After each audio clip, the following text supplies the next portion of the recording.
Hi friends, welcome back to my channel. അപ്പോൾ ഞാൻ ഇന്ന് നിങ്ങൾക്കായി ഷെയർ ചെയ്യാൻ പോകുന്ന ഒരു നാടൻ റെസിപ്പിയാണ്. ചേനയും പച്ചക്കായും ചേമ്പും ഒക്കെ വെച്ചിട്ട് നമുക്ക് ചെയ്യാൻ പറ്റുന്ന ഒരു സിമ്പിൾ റെസിപ്പിയാണ് കേട്ടോ. അപ്പോൾ നമ്മുടെ കയ്യിൽ എന്തൊക്കെയുണ്ടോ അതൊക്കെ ഇടാവുന്നതാണ്. നല്ല ടേസ്റ്റി ആയിട്ടുള്ളൊരു നാടൻ റെസിപ്പിയാണ്. പണ്ട് നമ്മുടെ മുത്തശ്ശിമാരൊക്കെ എപ്പോഴും യൂസ് ചെയ്യുന്ന ഉണ്ടാക്കുന്ന ഒരു കറിയാണ് കേട്ടോ. ഇപ്പോൾ അധികം ആരും ചെയ്യുന്നില്ല എന്നേ ഉള്ളൂ. എന്നാലും നമ്മുടെ നാട്ടിൻപുറത്തോട്ടൊക്കെ ഇപ്പോഴും ചെയ്യുന്ന ഒരു റെസിപ്പിയാണ് കേട്ടോ. അപ്പോൾ എല്ലാവരും മസ്റ്റായിട്ടും ട്രൈ ചെയ്ത് നോക്കാം. നല്ല ടേസ്റ്റാണ്. ചോറിൻ്റെ കൂടെയും കഞ്ഞിയുടെ കൂടെയൊക്കെ കഴിക്കാൻ പറ്റുന്ന സൂപ്പർ ടേസ്റ്റുള്ള റെസിപ്പിയാണ്. മസ്റ്റായിട്ടും ട്രൈ ചെയ്യാം. ഒരുപാട് മസാലക്കൂട്ടുകളൊന്നും ഇല്ലാതെ, ഒരുപാട് ഇൻഗ്രീഡിയൻസ് ഒന്നും ഇല്ലാതെ നമുക്ക് പെട്ടെന്ന് ഉണ്ടാക്കിയെടുക്കാൻ പറ്റുന്ന ഒരു തനി നാടൻ റെസിപ്പിയാണ്. നല്ല ടേസ്റ്റാണ് കേട്ടോ, നല്ലൊരു മണവും ഒക്കെയാണ്. അപ്പോൾ എല്ലാവരും ട്രൈ ചെയ്യാൻ മറക്കരുത്. അപ്പം നമുക്കിത് എങ്ങനെയാണ് തയ്യാറാക്കുന്നതെന്ന് നോക്കിയിട്ട് വരാം. ഇതുപോലെ ഒരു പച്ചക്കായ എടുത്തിട്ടുണ്ട്. ചെറിയ ചേമ്പ് കിട്ടുമല്ലോ, നമ്മുടെ പൊട്ടറ്റോടെ അത്രയൊക്കെയുള്ള ഒരു ചെറിയ 2 ചേമ്പ്, അതാണ് ഞാൻ എടുത്തിരിക്കുന്നത്. ചെറിയ ഒരു കഷ്ണം ചേന, ഇത് ഇത്രയും എടുത്തിട്ടുണ്ട് കേട്ടോ. ചേമ്പൊക്കെ കുറച്ച് വലിയ പീസാക്കി കട്ട് ചെയ്തെടുത്തു. ഒരു പച്ച നേന്ത്രക്കായ, 2 ചെറിയ പൊട്ടറ്റോടെ അത്രയും വലിപ്പമുള്ള ഒരു മീഡിയം ടൈപ്പ് പൊട്ടറ്റോടെ അത്രയും വലിപ്പമുള്ള 2 ചേമ്പ്, ഒരു ചെറിയ കഷ്ണം ചേന, ഇത് ഇത്രയും എടുത്തിട്ടുള്ളൂ. അത് നന്നായിട്ട് കഴുകി വൃത്തിയാക്കി ഒരു പാത്രത്തിലേക്ക് ഇട്ട് കൊടുത്തു. എന്നിട്ട് വേവാൻ ആവശ്യത്തിനുള്ള വെള്ളവും കുറച്ച് കറിവേപ്പിലയും കൂടി ഇട്ടിട്ടുണ്ട്. വെള്ളത്തിൻ്റെ അളവങ്ങ് ഒരുപാട് കൂടരുത്, കൂടിക്കഴിഞ്ഞാൽ അത് വെന്തങ്ങ് ഉടഞ്ഞ് കലങ്ങി പോവും. അപ്പോൾ ആവശ്യത്തിന് മാത്രം വെള്ളം ഒഴിച്ചു കൊടുക്കുക.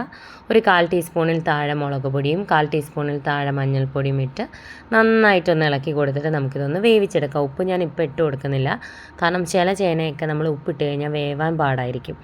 അതുകൊണ്ട് തന്നെ ഇപ്പോൾ ഇടുന്നില്ല. അത്യാവശ്യം നന്നായിട്ടൊന്ന് വെന്ത് വരുന്നൊരു സ്റ്റേജിൽ നമുക്ക് ഉപ്പിട്ട് കൊടുക്കാം. ഇനി ഇതൊന്ന് നന്നായിട്ട് തിളച്ച് വെന്ത് വരട്ടെ, അതുവരെ നമുക്ക് വെയിറ്റ് ചെയ്യാം കേട്ടോ. ചേനയ്ക്കൊക്കെ അത്യാവശ്യം വേവുണ്ടല്ലോ. ചേനയും ഒരുപാട് വലിയ പീസാക്കിയിട്ടില്ല ഞാൻ, കാരണം ഇതെല്ലാം ഏകദേശം ഒരേ ടൈമിൽ വെന്ത് കിട്ടണമല്ലോ. അപ്പോൾ ചേമ്പൊക്കെ കുറച്ച് വലിയ പീസാക്കി കട്ട് ചെയ്തിട്ടുണ്ട്. അപ്പോൾ ഇടയ്ക്കിടയ്ക്കൊന്ന് തുറന്ന് നോക്കിയിട്ട് ഒന്ന് ഇളക്കി കൊടുത്ത് വേവിച്ചെടുക്കാം. നിങ്ങൾക്ക് വേണമെന്നുണ്ടെങ്കിൽ പ്രഷർ കുക്കറിലും ചെയ്യാം കേട്ടോ. ജസ്റ്റ് ഒരു വിസിലോ ഒക്കെ കേൾപ്പിച്ചെടുത്താലും മതി. പെട്ടെന്നൊക്കെ ചെയ്യാൻ പെട്ടെന്ന് സമയമില്ലാത്തവർക്കൊക്കെ ആ ഒരു രീതിയിൽ ചെയ്യാം. അപ്പോൾ ഇതാ വെള്ളമൊക്കെ വറ്റി അത്യാവശ്യം നന്നായിട്ട് ഇതൊക്കെ വെന്ത് വന്നിട്ടുണ്ട് കണ്ടോ. എല്ലാം അത്യാവശ്യം നല്ലപോലെ വെന്ത് വന്നിട്ടുണ്ട്. ഇനി ഞാൻ ഇതിനകത്തേക്ക് ചേർത്ത് കൊടുക്കുന്നത് ഒരു പിടി വൻപയറാണ്. ഒന്ന് പ്രഷർ കുക്കറിൽ വേവിച്ചെടുത്തതാണ്.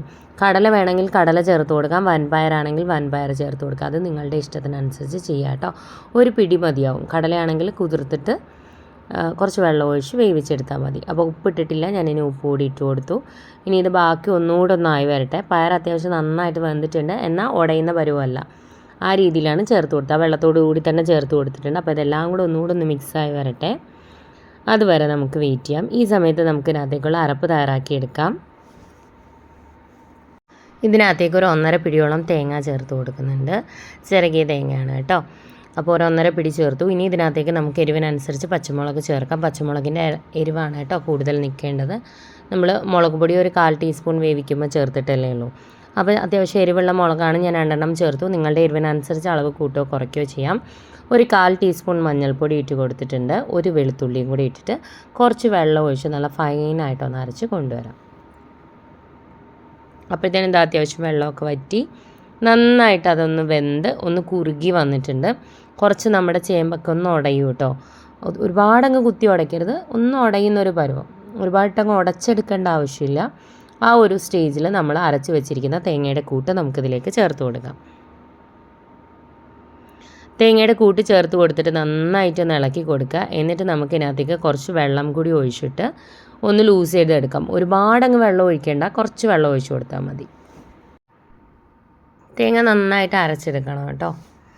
ഇനി ഇത് നല്ലപോലെ ഒന്ന് ഇളക്കി കൊടുത്തിട്ട് ഉപ്പൊക്കെ ചെക്ക് ചെയ്ത് നോക്കുക. എക്സ്ട്രാ വേണമെന്നുണ്ടെങ്കിൽ ചേർത്ത് കൊടുക്കണം. അരപ്പൊക്കെ ചേർത്ത് കൊടുത്തിട്ട് ഇത് നന്നായിട്ടൊന്ന് തിളക്കട്ടെ. തിളച്ച് ഒന്ന് കുറുകി വരണം കേട്ടോ. ഞാൻ പറഞ്ഞ പോലെ വൻപയറിന് പകരം കടല ചേർത്ത് കൊടുത്താലും നല്ല ടേസ്റ്റാണ്. നിങ്ങളുടെ ഇഷ്ടത്തിനനുസരിച്ച് ചേർത്ത് കൊടുക്കുക കേട്ടോ. അളവങ്ങ് ഒരുപാട് കൂടരുത്, ഒരു പിടി മതിയാവും കേട്ടോ. അത്രയും ചേർത്ത് കൊടുക്കാവൂ. അളവ് ഒരുപാട് കൂടിക്കഴിഞ്ഞാലും ആ ഒരു ടേസ്റ്റ് ഉണ്ടാവില്ല. അപ്പോൾ എന്താ നന്നായിട്ട് തിളച്ചിട്ടുണ്ട്. ഒന്ന് കുറുകി വരണം. നല്ല പോലെ ഒന്ന് അരപ്പ് ചേർത്ത് നന്നായിട്ടൊന്ന് തിളച്ച് കഴിയുമ്പോൾ നമുക്ക് ഫ്ലെയിം കുറച്ച് വയ്ക്കാം കേട്ടോ. ഫ്ലെയിം കുറച്ച് വെച്ചിട്ട് നന്നായിട്ട് ഒന്നുകൂടെ ഒന്ന് തിളച്ച് കുറുകി വരട്ടെ. ഒരുപാടിട്ടങ്ങ് കുത്തി ഉടയ്ക്കേണ്ട, ആ ഒരു പരുവം കണ്ടോ. ഒരുപാടങ്ങ് ഉടച്ചെടുക്കരുത്. ഉടച്ചെടുത്താൽ ഒരുപാടങ്ങ് കുറുകി പോകും, നമുക്കൊന്ന് കടിക്കാനൊന്നും കിട്ടില്ല. ആ ഒരു പീസസ് ചെറുതായിട്ട് നമുക്ക് ആ ഒരു കറിയിൽ കഴിക്കുമ്പോൾ കടിക്കാൻ കിട്ടുന്നത് കൂടുതൽ നല്ലതാണ് കേട്ടോ.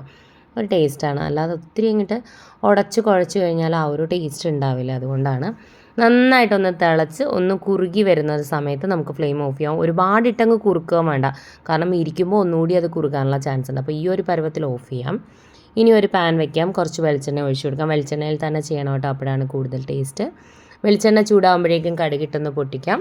കടുക് പൊട്ടി വരുമ്പോഴേക്കും 2 വറ്റൽമുളക് കട്ട് ചെയ്തുകൂടി നമുക്കിതിലേക്ക് ഇട്ട് കൊടുത്തിട്ട് വേണമെന്നുണ്ടെങ്കിൽ ആവശ്യത്തിന് കറിവേപ്പില കൂടി ഇട്ട് കൊടുക്കാം കേട്ടോ. തേങ്ങ വറുത്തിടേണ്ടുന്നവർക്ക് വറുത്തിടാം, ആ രീതിയിൽ ഇഷ്ടമുള്ളവർക്ക് അങ്ങനെയും ചെയ്യാം. ഞാൻ ചില ടൈമിൽ ചെയ്യുമ്പോൾ കുറച്ച് ഇത്തിരി തേങ്ങ കൂടി വറുത്തിടും കേട്ടോ. പക്ഷേ സാധാരണ രീതിയിൽ ചെയ്യുന്നതിൽ തേങ്ങ വറുത്തിടാറില്ല. കടുകും വറ്റൽമുളകും കറിവേപ്പിലയും മാത്രമാണ് താളിക്കുന്നത് കേട്ടോ. അപ്പോൾ ഈ രീതിയിലൊന്ന് താളിച്ചിട്ട് ഇപ്പോൾ നമ്മൾ ഫ്ലെയിം ഓഫ് ചെയ്തിരിക്കുകയാണ്. ഇനി ഓണാക്കി കൊടുക്കേണ്ട ആവശ്യമില്ല. കണ്ടോ, ഇരുന്നപ്പോൾ അതൊന്നുകൂടെ ഒന്ന് കുറുകിയിട്ടില്ലേ, തണുക്കുമ്പോൾ ഒന്നും കൂടി കുറുകും. അപ്പോൾ ഈ ഒരു രീതിയിൽ ചെയ്ത് നോക്കുക. കണ്ടോ, ഇതാണ് നമ്മുടെ റെസിപ്പി. അപ്പോൾ ഇരിക്കുമ്പോൾ ഒന്നുകൂടി ഒന്ന് തിക്കാവും കേട്ടോ, അപ്പോഴാണ് അതിന് കൂടുതൽ ടേസ്റ്റ്. അപ്പോൾ ഈ രീതിയിലൊന്ന് ട്രൈ ചെയ്ത് നോക്കുക. ട്രൈ ചെയ്തിട്ട് ഫീഡ്ബാക്ക് അറിയിക്കണം. അപ്പോൾ ചേന കൊണ്ടുള്ള ഒരുപാട് റെസിപ്പീസ് ഓൾറെഡി നമ്മൾ ചാനലിൽ ചെയ്തിട്ടുണ്ട്. ചേമ്പ് കൊണ്ടും ഒരുപാട് ചെയ്തിട്ടുണ്ട്. പ്ലേലിസ്റ്റ് ഒന്ന് ചെക്ക് ചെയ്ത് നോക്കിക്കഴിഞ്ഞാൽ ഡീറ്റെയിൽ ആയിട്ടുള്ള വീഡിയോസ് ഉണ്ടാവും. ഓരോന്നിനും നമ്മൾ സെപ്പറേറ്റ് ആയിട്ട് പ്ലേലിസ്റ്റ് ക്രിയേറ്റ് ചെയ്തിട്ടിട്ടുണ്ട്. കണ്ടോ, കുറച്ചുകൂടെ ഒന്ന് തണുക്കുമ്പോൾ ഒരു ഇത്തിരി കൂടി കുറുകിയിട്ടുണ്ട്. അത്യാവശ്യം നന്നായിട്ട് കുറുകി വരും കേട്ടോ. ഒരുപാടങ്ങ് വെള്ളം പോലെ ആക്കരുത്, എന്നാൽ ഒരുപാട് തിക്കാക്കിയും ആക്കി വെക്കരുത്, കാരണം ഇരിക്കുമ്പോൾ തിക്കാവും. അതുകൊണ്ട് ഒരുപാട് തിക്കാക്കി കഴിഞ്ഞാലും വല്ലാണ്ട് അങ്ങ് കട്ടിയായി പോവും. അപ്പോൾ ചോറിൻ്റെ കൂടെ ആണെങ്കിൽ ഇതൊന്നുകൂടി കുറുകുമ്പോഴാണ് ശരിക്കും ആ ഒരു പരുവം കേട്ടോ. ചോറിൻ്റെ കൂടെ ആണെങ്കിലും കഞ്ഞിയുടെ കൂടെ ആണെങ്കിലും ഒക്കെ കഴിക്കാൻ പറ്റുന്ന വളരെ ടേസ്റ്റി ആയിട്ടുള്ള റെസിപ്പിയാണ്. പണ്ട് കാലത്ത് അമ്മമ്മമാരൊക്കെ ആണെങ്കിൽ ഇത് മാത്രവും കഴിക്കും കേട്ടോ. നമ്മുടെ ചക്കേരിശ്ശേരിയൊക്കെ കഴിക്കില്ലേ, അതുപോലെ ഇത് മാത്രം ഇങ്ങനെ കോരി കഴിക്കാറുണ്ട്. അങ്ങനെ വേണമെങ്കിൽ അങ്ങനെയും കഴിക്കാം കേട്ടോ. ഹെൽത്തി ആയിട്ടുള്ള റെസിപ്പിയാണല്ലോ.